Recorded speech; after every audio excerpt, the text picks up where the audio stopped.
Vamos a retomar la lectura una vez más, donde lo dejamos el año pasado. Capítulo 3 del Génesis, vamos a leer de nuevo el pasaje. Son los últimos versículos de este capítulo 3 tan importante, ¿verdad? Dice así desde el versículo 14: Y el Señor Dios dijo a la serpiente: Por cuanto has hecho esto, maldita serás más que todos los animales y más que todas las bestias del campo. Sobre tu vientre andarás y polvo comerás todos los días de tu vida. Pondré enemistad entre tú y la mujer, y entre tu simiente y su simiente. Él te herirá en la cabeza y tú lo herirás en el talón. A la mujer dijo: En gran manera multiplicaré tu dolor en el parto, con dolor darás a luz los hijos, con todo tu deseo será para tu marido, y él tendrá dominio sobre ti.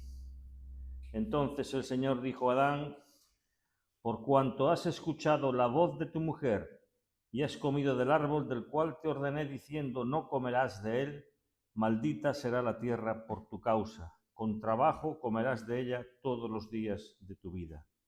Espinos y cardos te producirá, y comerás de las plantas del campo.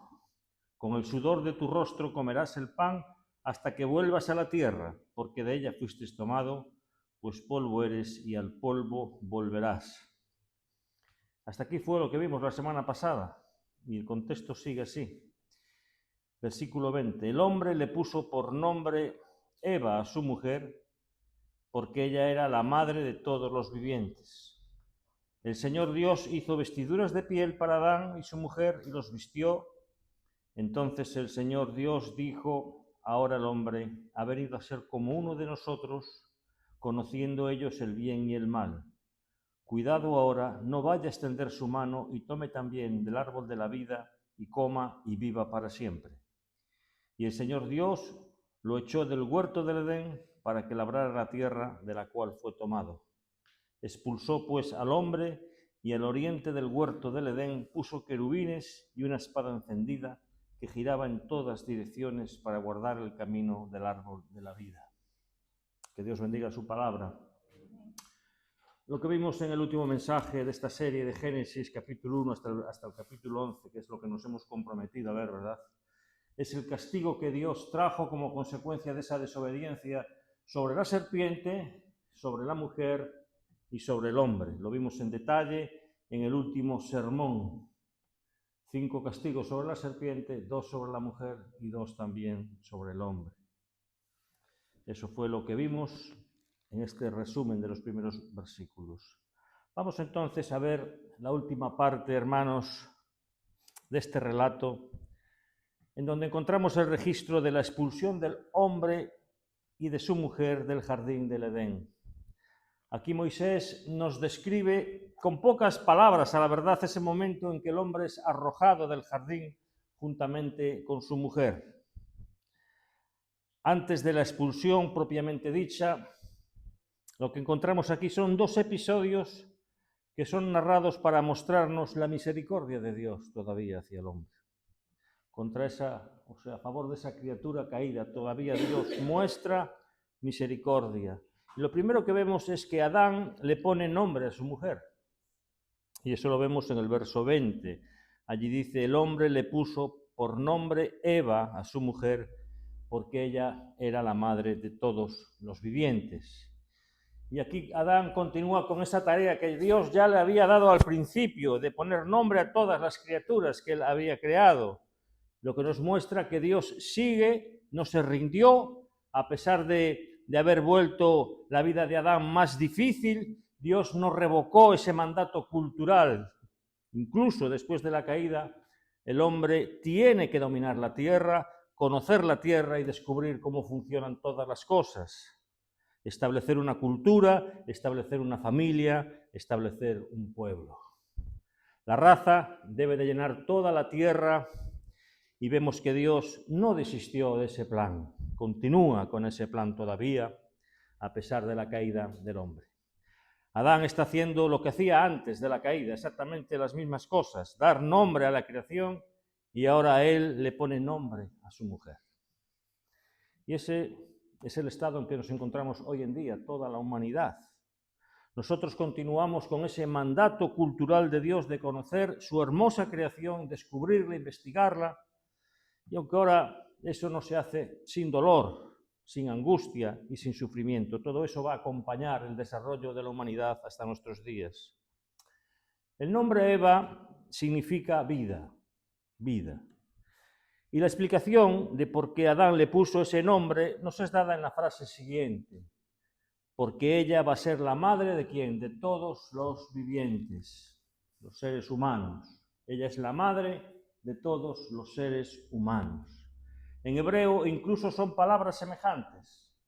Tanto Eva y seres humanos es una palabra igual a la otra. Entonces, por eso ella recibe ese nombre, porque ella es la madre de todos los seres humanos. Y aquí tenemos que hacer 3 observaciones con respecto a este texto, son importantes. En primer lugar, y de acuerdo con lo que la Biblia dice, de hecho, la humanidad tiene un ancestro común, Adán y Eva. Ella es la madre de todos, dice, los seres humanos. O sea, no había otros antes de ella, como la teoría de la evolución dice, ¿verdad? Particularmente la teoría de la evolución de los que, de cómo lo entienden algunos cristianos, una evolución teísta, donde quieren poner de acuerdo la teoría de la evolución con el relato bíblico, y vemos una vez más que eso es imposible. Entonces estos cristianos teístas que creen en la evolución y que creen en el relato bíblico intentan conciliar la idea de la evolución con este relato y dicen que tanto este relato aquí, que no es histórico, no puede ser histórico, que en realidad ya había homínidos en aquel tiempo que procedían de un ancestro común, que fue el primer ser vivo del cual proceden todos los demás homínidos y todos los demás seres, ¿verdad? Y Dios, de esos homínidos que ya existían, escogió una pareja de ellos, Adán y Eva, e hizo un pacto con ellos, hizo una alianza y todo lo demás que vemos aquí, ¿verdad? Pero no es posible, hermanos, una vez más lo repito, no es posible ser un evolucionista teísta, un evolucionista que cree en Dios, y hacer una lectura histórica de este texto del Génesis. Las dos cosas a la vez no se puede. Aquí está diciendo que Eva es la madre de todos los seres humanos. Así de claro lo dice la palabra de Dios. O creemos eso, o vamos a creer terminando en la evolución. O una cosa o la otra, no pueden ser las dos al mismo tiempo. No hay un término medio aquí al que ajustarnos. No, me voy por el camino del medio, que es el más fácil. No puede ser. Las tentativas del evolucionismo teísta, de tratar de hacer una conciliación aquí entre el relato bíblico y la teoría de la evolución, son inútiles. Porque vas a tener que alegorizar el texto bíblico y decir que esto no es histórico, que esto es una fábula, que es un cuento, que es un mito. No te queda otra. Y ahí lo que va a ocurrir entonces es que vas a contradecir todas las referencias del Nuevo Testamento que tratan este texto como siendo un texto histórico. Vas a contradecir a Jesús y más ampliamente al apóstol Pablo, sobre todo al apóstol Pablo. Esta es la primera observación, no la perdamos de vista, porque la influencia de ese pensamiento nos va a estar golpeando continuamente a lo largo de nuestras vidas. En segundo lugar, queda claro que a partir de este texto, hermanos, queda manifiesta la solidaridad de la raza humana. Nosotros somos solidarios con lo que hicieron nuestros primeros padres. Todos nosotros tenemos la misma madre, ¿sí o no? Todos venimos de la misma mujer, un ancestro común, venimos de la misma pareja. Eso significa que todos nosotros somos, en cierto modo, parientes distantes los unos de los otros. Todos venimos de la misma pareja. Eso nos explica por qué el castigo que Dios impuso a Adán y Eva, nuestros primeros padres, se extiende a toda la raza humana por completo. Porque Eva era la madre de toda la raza humana. La raza humana estaba en ella y estaban Adán, estábamos siendo allí representados por ellos, cuando ellos hicieron lo que hicieron. Por lo tanto, el castigo que vino sobre ellos, las consecuencias de su desobediencia, de su pecado, se extienden también para con sus descendientes. Y aquí tenemos lo que sería la base de la doctrina de la imputación. Nos es imputada la culpa de ellos. Y muchas veces escucho, ¿sí qué culpa tengo yo de eso? De que Adán haya pecado. Yo no he hecho nada malo. Si Adán y Eva desobedecieron a Dios estando en un estado de gracia, de pureza especial, porque ellos nunca habían pecado, ¿qué será de ti, pobre pecador, cuyo corazón corrompido tiende más que de lo malo? ¿Tú crees que ibas a hacer un papel mejor allí, en el jardín del Edén? Tú no durabas, ellos no sé cuántos días estuvieron en el jardín, pero tú no durabas una hora. Yo no duraría un minuto allí, sin desobedecer a Dios, con un corazón tal como lo tenemos hoy en día, ¿verdad? Y ellos no, ellos tenían la posibilidad de no pecar. Tú no la tienes y yo tampoco. Ellos tuvieron esa posibilidad, pero desobedecieron. Dios le imputa a la raza humana el castigo de Adán y Eva. Pero ahí hay una buena noticia también, que para aquellos que creen en Cristo Jesús, los que creen en su persona y los que creen en su obra llevada a cabo en la cruz del Calvario a favor de pecadores, los que creen que el sacrificio de Cristo es un sacrificio vicario representativo, los que tienen esa fe, los llamados creyentes, también se les imputa de la misma forma la justicia perfecta de Cristo para salvación. Lo uno y lo otro, lo bueno y lo malo, para los que creen. Amén, para los que creen. Dios le imputa a la raza humana el castigo de Adán y Eva, y algunas personas dicen lo que acabo de comentar. ¿Qué culpa tengo yo, verdad, de ese pecado que cometieron ellos? Si tú eres un descendiente, tú estabas allí, en la piel de Adán y Eva. Ellos jugaron la liga final en tu nombre, eran tu equipo favorito, y perdieron. Lo que ocurrió con ellos ocurre contigo y ocurre conmigo. Tú y yo ya nacimos en una raza debajo de la culpa, debajo de la condenación y la corrupción. Esa es nuestra condición cuando venimos a este mundo. Todos los que vienen a este mundo vienen en esa misma condición. Y si tú te preguntas, pastor, ¿qué tengo que hacer para ir al infierno? No tienes que hacer nada. Ya vas camino al infierno. No tienes que hacer absolutamente nada. Ahora, solo te queda el ser redimido, te queda la esperanza de creer en el Hijo de la Mujer, esa simiente que aplastará la cabeza de la serpiente. Si tú crees en Jesucristo, en su obra y en su persona, entonces hay esperanza para ti. Porque fuera de eso, querido amigo, tienes que reconocer que esa herencia de pecado y de desgracia carga sobre tus hombros. Tercer punto. Hemos dicho que son 3 puntos, ¿verdad? El primero es que lo que hablé acerca del evolucionismo teísta. El segundo es la solidaridad de la raza humana. Somos solidarios con nuestros primeros padres en la culpa de su pecado. Nos es imputada esa culpa también a nosotros por ser descendientes de ellos. Y todo lo vemos en este pasaje. Eva es la madre de todos los seres humanos. En tercer punto es cuando Adán le pone nombre a su mujer. Y la llama vida. Qué bonito, ¿verdad? Vida. Donde hay vida hay esperanza. Eso nos muestra que Adán tenía esperanza, hermanos. Adán creyó a Dios. Adán creyó en esa promesa de victoria final sobre el mal, de la derrota de la serpiente. Él tenía esperanza en aquello que Dios le había dicho, por eso llamó a su mujer vida, porque hay esperanza todavía en esa promesa hecha por Dios en Génesis 3:15. Qué precioso, ¿verdad? Todavía tenemos esperanza. Y lo veremos, cuando nace Caín, el nombre que sus padres le ponen a Caín es muy significativo. Pensaban que Caín ya era el cumplimiento de esa promesa de Dios. Pero bueno, a veces los padres se equivocan, ¿verdad? Eso lo veremos en el capítulo 4, cuando veamos la historia de Caín y Abel. Comenzaremos a verla la semana que viene, si Dios así nos deja. Bien, decíamos que había 2 episodios previos a la expulsión. El primero fue este, que Adán le puso nombre a su mujer y la llamó Eva, vida, esperanza. El segundo episodio, también muy hermoso, hermanos, antes de la expulsión, que nos muestra la gracia de Dios, porque en ambos episodios se nos muestra esto, la gracia de Dios todavía hacia el hombre. La primera es que la mujer se llama Eva, la madre de todos los vivientes, y el segundo punto es que Dios los cubre con pieles. Veamos el significado de esto. Versículo 21. El Señor Dios hizo vestiduras de piel para Adán y su mujer y los vistió. Llamó al mejor obispo, iba a decir, modisto del paraíso, y dijo, hazle un traje a estos hijos míos que se han quedado vestidos con hojas de higuera. Qué ridículo traje tiene para ocultar su vergüenza, ¿verdad? Y llamó al mejor modisto, pero el mejor modisto era él, el Señor nuestro Dios. Se nos dice que el propio Dios hizo eso, hizo ropas de pieles, de cueros para ellos, un traje de piel de animal, y vistió a la pareja, sustituyendo esas ridículas hojas de higuera con las cuales trataban de cubrir su desnudez y su vergüenza, para usar la piel de un animal, usar la piel como vestimenta para esa pareja. Con todo eso, parece que no se nos relata en el pasaje que Dios haya matado ningún animal para hacer eso, ¿verdad? No se nos dice. Se nos dice que los vistió con pieles de animales.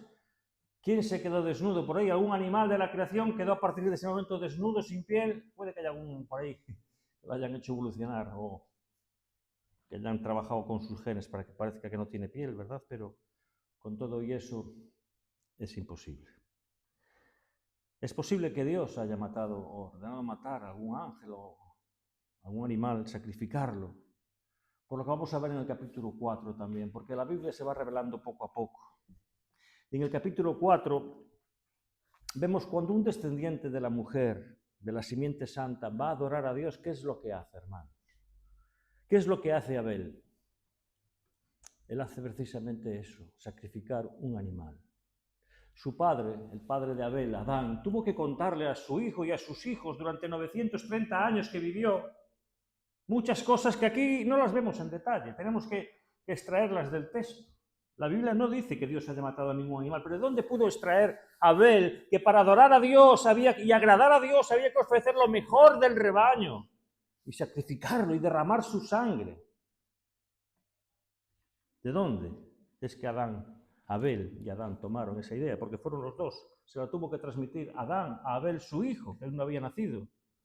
¿De dónde vino la idea de que para adorar y servir a Dios tienes que sacrificar un animal? A no ser de aquí, de este relato de que ellos fueron vestidos con pieles de animales. Y debemos recordar, hermanos, sin perder de vista el contexto histórico en el que Moisés está narrando esta historia, que los israelitas a estas alturas ya tenían conocimiento, ya sabían que para acercarse a Dios había que hacerlo a través de sacrificios y de intercesores, sacerdotes que sacrificaban animales para expiación del pecado, para cubrir el pecado y poder acercarse a Dios. Ellos ya lo sabían, esta historia no les sonaba nada absurda. Ellos conocían eso, que no había forma de acercarse a Dios sin derramamiento de sangre. Israel ya estaba acostumbrado a ofrecer sacrificios de animales a estas alturas antes de entrar en la tierra prometida. Por lo tanto, esto era algo, hermanos, que los judíos habrían de entender perfectamente con pocas palabras. Que algún animal tenía que morir para que Adán y Eva fuesen vestidos. Y esto es una hermosa figura, una vez más, que apunta hacia Cristo y la perfecta justicia de Cristo, ¿verdad? El Cordero de Dios muere para que nosotros podamos cubrir nuestra vergüenza y nuestra culpa de pecadores culpables como somos tú y yo, con su justicia perfecta. Esa justicia que nos es imputada por medio de la fe. Y bien, vayamos ahora para el castigo final, que lo encontramos ahí en el verso 22, que comienza con el veredicto de Dios cuando dice a esta pareja: ahora el hombre ha venido a ser como uno de nosotros, conociendo ellos el bien y el mal. Cuidado ahora, no vaya a extender su mano y tome también del árbol de la vida y coma y viva para siempre. Esta declaración, que el hombre se ha vuelto como uno de nosotros, ha despertado la curiosidad y la polémica de los académicos una vez más. ¿Por qué este plural? No existe un solo Dios. ¿Qué es este nosotros? Que ellos se hayan vuelto como uno de nosotros. No puede ser que se esté refiriendo a los ángeles. No tiene sentido que el hombre se haya vuelto como los ángeles. Al contrario, el hombre quedó bajo la autoridad de un ángel caído. Y tampoco puede ser ese plural majestático del que hemos hablado, ¿verdad? Ese plural que es usado para expresar grandeza, gloria. Y hablas en plural, en nombre de un grupo especial, ¿verdad? La verdad, una vez más, hermanos, lo que tenemos aquí es la indicación de que en el ser de Dios hay una pluralidad de personas que nos está siendo revelada gradualmente, poquito a poco, como lo hemos indicado ya capítulo 1, versículo 26, donde vimos aquella frase también de Dios hablando, hagamos al hombre a nuestra imagen y semejanza. Ese es el mismo plural, indicando que en el ser de Dios había y hay una pluralidad de personas que nos va a ser revelada poco a poco a lo largo de toda la Escritura. Moisés, entonces, lo que está haciendo aquí con esta expresión, hermanos, está describiendo ese diálogo interno mantenido entre esas personas de la Trinidad que Moisés solo podía haber conocido a través de revelación divina. A no ser que Dios le dijese lo que estaba pensando, Moisés no podía saberlo nunca. Y a Moisés se le revela de manera especial esa conversación en la Trinidad. Porque ¿cómo podía Moisés tener acceso a la mente de la Trinidad si no es por medio de una revelación divina? Es imposible. Por lo tanto, a través de una revelación, Moisés sabe qué es lo que Dios pensó en ese momento.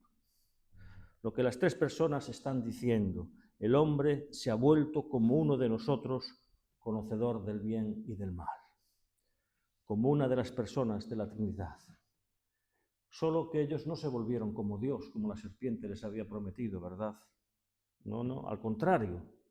Ellos trajeron la muerte para ellos y para su descendencia. Por lo tanto, era necesario en este punto impedir que tuvieran acceso al árbol de la vida. Porque, ¿qué iba a pasar si ellos tenían acceso al árbol de la vida estando en esa condición de pecadores caídos?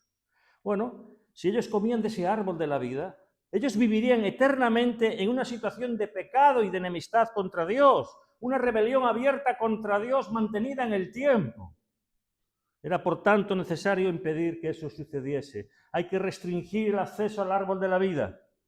Y, por tanto, aquí viene el juicio final en los versículos 23 al 24, cuando Dios expulsa a la pareja del jardín. Versículo 23. Y el Señor Dios lo echó del huerto del Edén para que labrara la tierra, y lo recuerdo una vez más, de la cual fue tomado.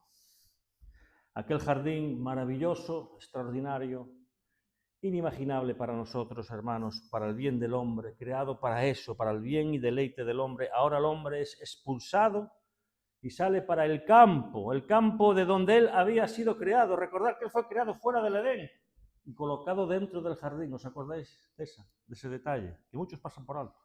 Se creen que el hombre fue creado dentro del jardín del Edén. No, fue creado fuera, del polvo de la tierra. Y ahora es vuelto a llevar a su lugar. El hombre fue creado en el campo y colocado en el jardín. Ahora Dios lo quita del jardín y lo manda de vuelta al campo, donde él va a sufrir para ganar el pan cada día. Y veamos algunos aspectos aquí. Al ser arrojado fuera del jardín, hermanos, aquí queda oficializada la ruptura de la comunión de Dios con el hombre. ¿Por qué? Porque era allí en el jardín, hermanos, era ahí, en ese lugar de encuentro en donde el hombre tenía comunión con Dios. Allí Dios venía a la brisa de la tarde a encontrarse con el hombre y con la mujer y tenía conversación con ellos. Era el lugar de encuentro, el lugar de adoración, como más tarde será el templo y antes de eso el tabernáculo. Lugares donde la presencia de Dios descendía y por medio del sumo sacerdote Dios tenía comunión y comunicación con el pueblo, con Moisés y con los sumos sacerdotes, tanto en un lugar como en el otro.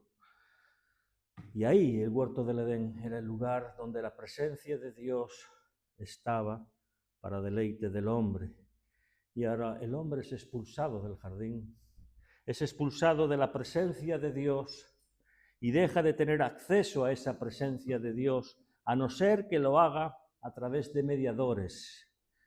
Los israelitas ya conocían eso, ya sabían lo que tenían que hacer para acercarse a Dios. Aquí Moisés está diciendo eso.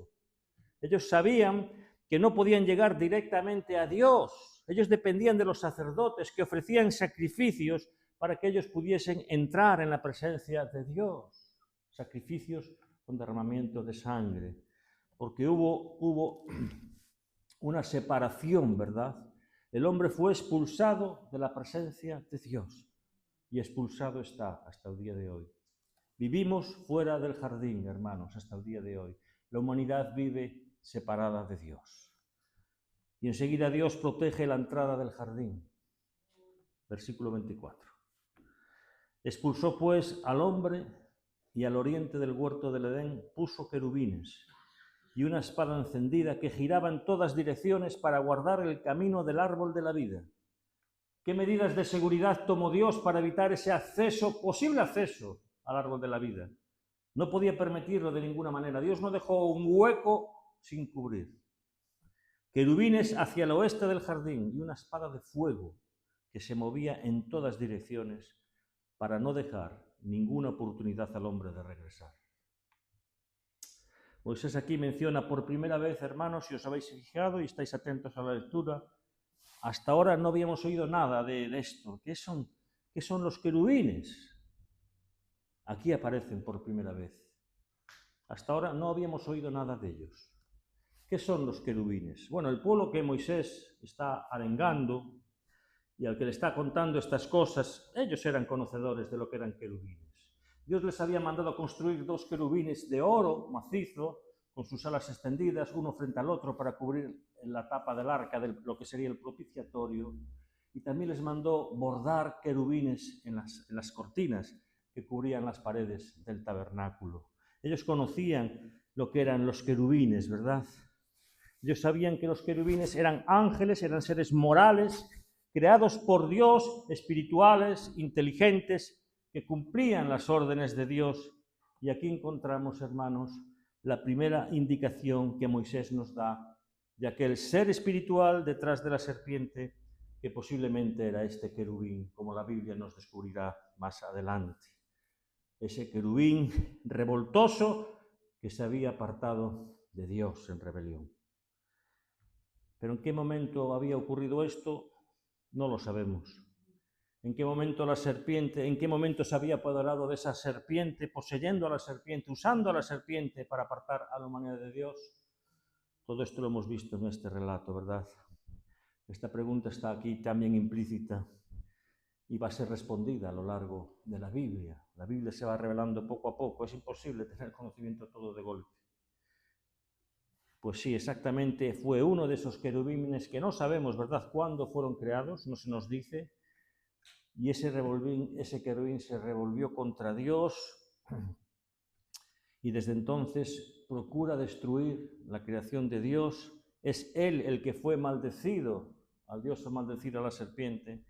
Es el diablo el que es llamado Satanás y adversario y para quien ya no existe redención. Amén. Muy bien, hermanos, hemos llegado al final. Solo nos resta ver las implicaciones de este pasaje. ¿Qué es lo que Moisés les quería enseñar a los israelitas? Recordáis el contexto, ¿verdad? No me canso de repetirlo. Imaginaos ahí, por medio de las películas que tanto habéis visto de Moisés, el pueblo allí, Moisés en ese descanso antes de entrar en la tierra prometida escribiendo estos libros. La nación de Israel estacionada al oeste del río Jordán, a la altura de Jericó, preparados para entrar a esa tierra que Dios les había prometido. Y antes de entrar allí, ¿qué tiene que hacer Moisés? Moisés necesita corregir, realinear, si quieres, la teología de ellos. Estaban confundidos, equivocados en muchas cosas. Estaban impregnados de la cultura de los egipcios. Habían pasado ahí 400 años, nada más y nada menos. Y habían aprendido todo en forma equivocada. En la tierra en la cual ellos iban a entrar, habían pueblos que tenían una concepción completamente equivocada de Dios y acerca de Dios, acerca del mundo y de todo. Conceptos erróneos, equivocados, que Moisés tiene que corregir. Por tanto, Moisés escribe los primeros libros de la Biblia con el objetivo de narrar cómo comenzó todo, la realidad de todo, para que aquellos israelitas supiesen quién es Dios y por qué ellos estaban allí, en las vísperas de entrar en aquella tierra. Entonces aquí, en esta parte en particular, hermanos, entiendo que Moisés quería mostrar cuál es la verdadera guerra espiritual que hay en el mundo. En el mundo existe una guerra espiritual hasta el día de hoy, hermanos. Tanto los egipcios, en donde ellos venían, como los cananeos, en la tierra que ellos iban a entrar, creían en la existencia del bien y del mal. Solo que esa existencia para ellos era eterna. En el Antiguo Oriente, en la época de Moisés, el bien y el mal eran fuerzas iguales en intensidad y en poder, contrarias en la dirección y que existían eternamente, y que se manifiestan en los dioses malos y en los dioses buenos, y se manifiestan también luchando unos contra otros y también se expresan a través de las fuerzas de la naturaleza. Pero aquí Moisés, ahora, hermanos, revela que de hecho existe una guerra espiritual, una tremenda guerra espiritual ocurriendo en el mundo. Y esa guerra es entre Satanás y sus seguidores y el Hijo de la Mujer y sus seguidores. Esa guerra es entre los descendientes de la serpiente, que son llamados hijos de los hombres, los incrédulos, impíos, y los hijos de la mujer, llamados los hijos de Dios, como veremos en el capítulo 6, que temen, que aman a Dios, y con todo no se trata de una guerra entre poderes iguales. Eso es lo que tenemos que entender nosotros como creyentes, ¿verdad? Moisés está diciendo que solo existe un poder absoluto en el universo, que es el poder de Dios, el Dios creador, el Dios de Israel, y que el mal es un poder que está sumiso bajo los pies de Dios.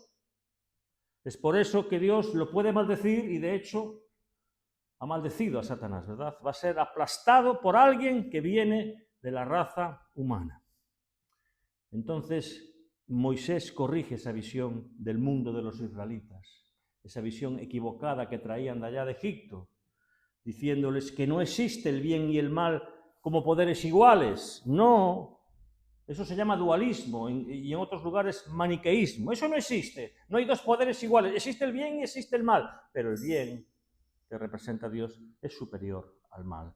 Solo hay un poder y ese poder es bueno, el mal no va a triunfar, no va a triunfar, esa es nuestra seguridad de que un día el bien va a triunfar, la verdad va a triunfar, porque el poder dominante de este universo es el de un Dios bueno y el bien va a triunfar sobre el mal.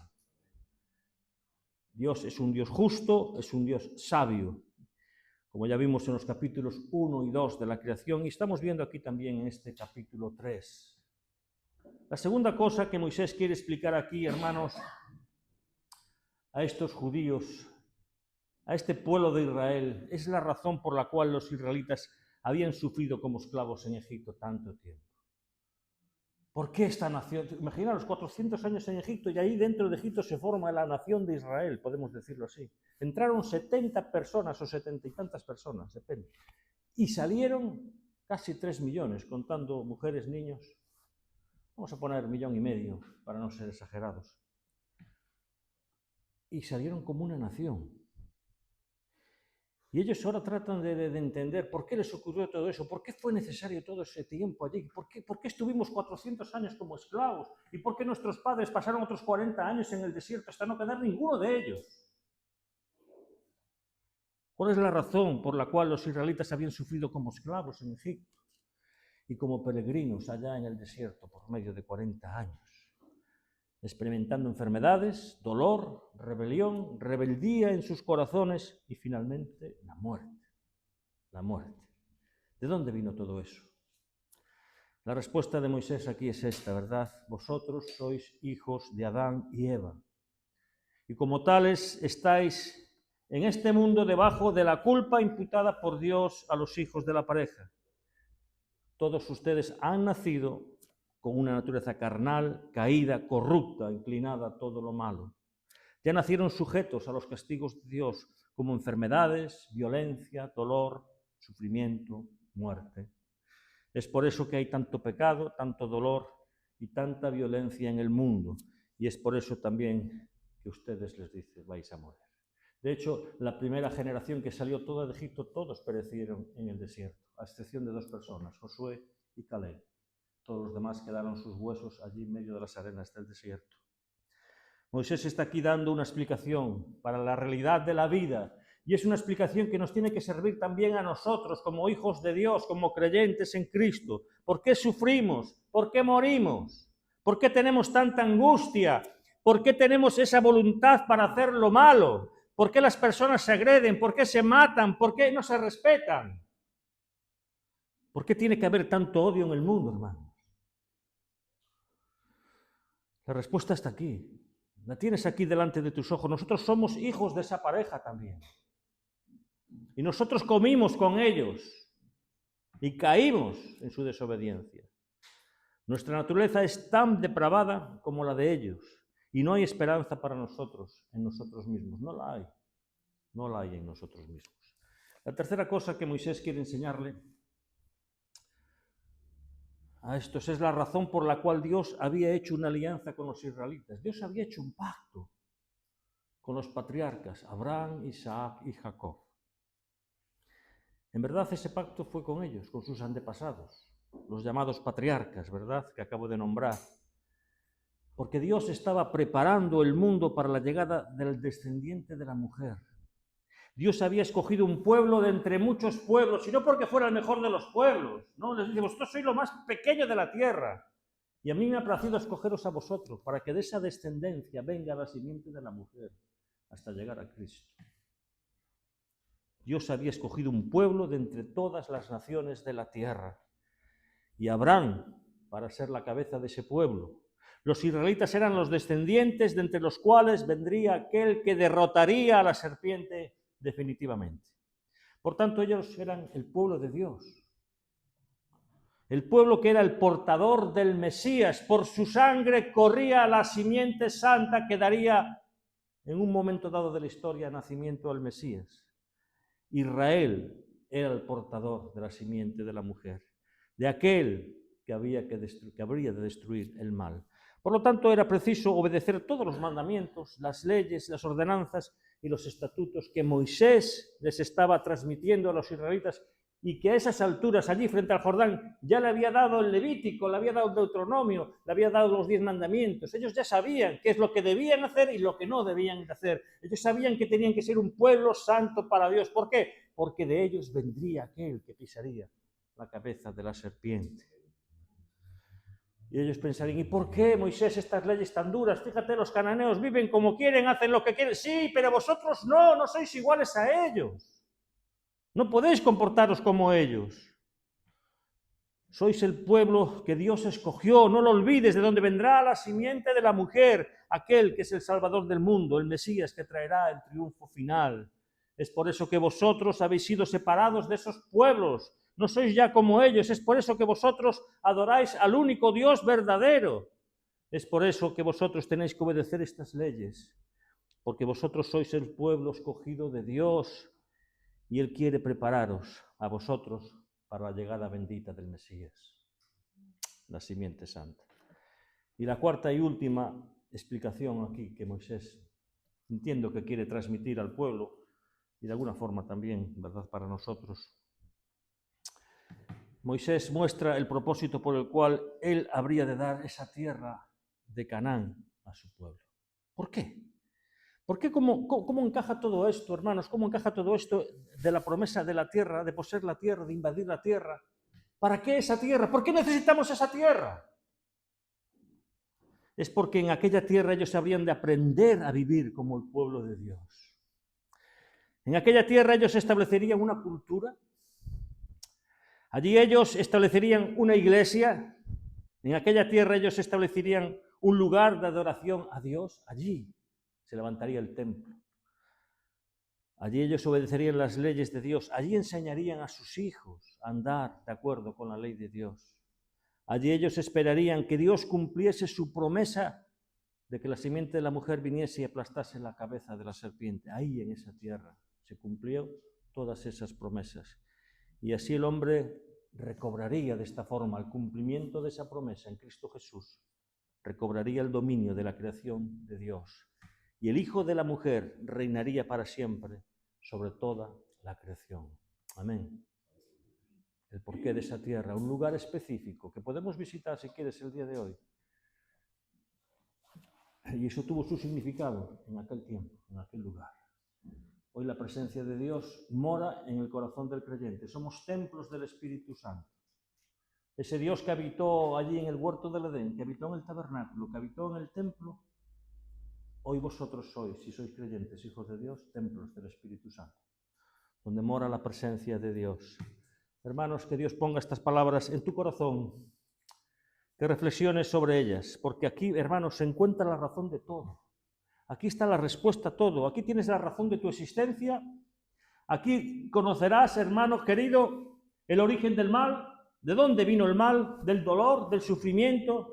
Así que, hermano y hermana, no preguntes más. No preguntes más por qué existo, por qué me ocurren esas cosas, por qué tanto sufrimiento, a dónde va a llegar todo esto. Aquí tienes la respuesta, querido hermano, hermana. Aquí. Cree y vive de acuerdo a esto. Amén.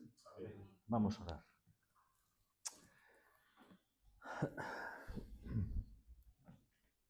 Querido Dios,